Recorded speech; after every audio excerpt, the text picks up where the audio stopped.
ajo rruga e pejgamberit sallallahu alaihi wasallam, që ka qenë në të pejgamberit sallallahu alaihi wasallam, e që përfshin këtu edhe besimin, edhe anën praktike, duke përfshi këtu çështje të ndryshme të ibadeteve, edhe të moralit, të shitblerjes, raporte ndërnjerëzore. Domethënë qofshin ato, domethënë këto çështjet e akides ose të çështjeve praktike, qofshin që janë vajib, apo edhe që janë sunnet, në atë aspektin këtu sunnet ose mustahab është, domethënë që është mirë me u bë, ai i cili i vepron ato ka problem, nëse nuk i vepron nuk ndëshkohet. Domethënë që ky është ai kuptimi më gjithëpërfshirës dhe rruga apo praktika e pejgamberit sallallahu alaihi wasallam. Pejgamberi në çdo aspekt, në aspektin e besimit, në aspektin e raporteve ndërnjerëzore, në aspektin e adhurimeve, në aspektin e moralit.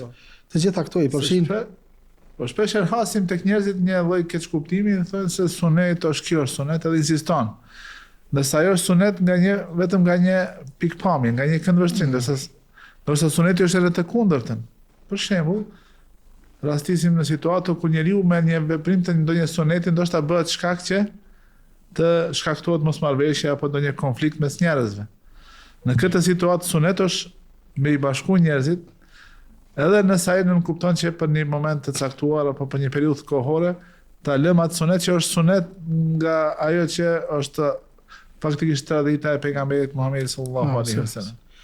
Po, kjo është një çështje që dietarët kanë diskutuar dhe kanë përmend një sunet të pejgamberit sallallahu alaihi wasallam, i cili nuk është sunet në atë aspektin e obligueshmërisë, po është një vepër e mirë që njeriu mundet me bëu ato dhe cilin ka ardhur, domethënë nxitja për të në hadithet e pejgamberit sallallahu alaihi wasallam. Në raste të caktuara, sunet është jo me lënë atë sunet, po me shtyja sunet ose me lënë pak më vonë derisa të jetë koha përshtatshme. Dhe këtu kemi edhe fjalë të ndryshme të dietarëve, megjithëse ndoshta nuk e di a vjen kjo më vonë apo jo, mirë po mundem me përmend një fjalë të Imam Ahmedit.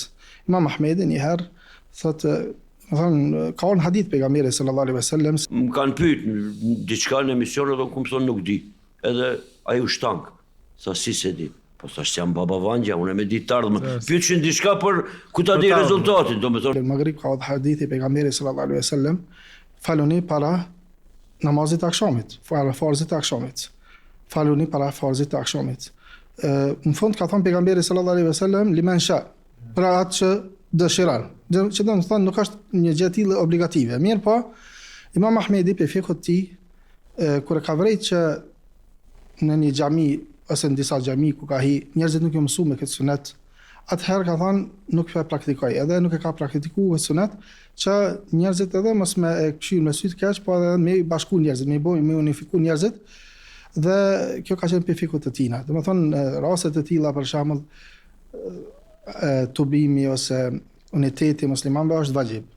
Tash nëse shkakton përçarje ndonjë sunet bërja ose veprimi i tij, atëherë lihet të mos ta keq kuptojnë. Po, çashtu ose suneti është në aspektin e fikut.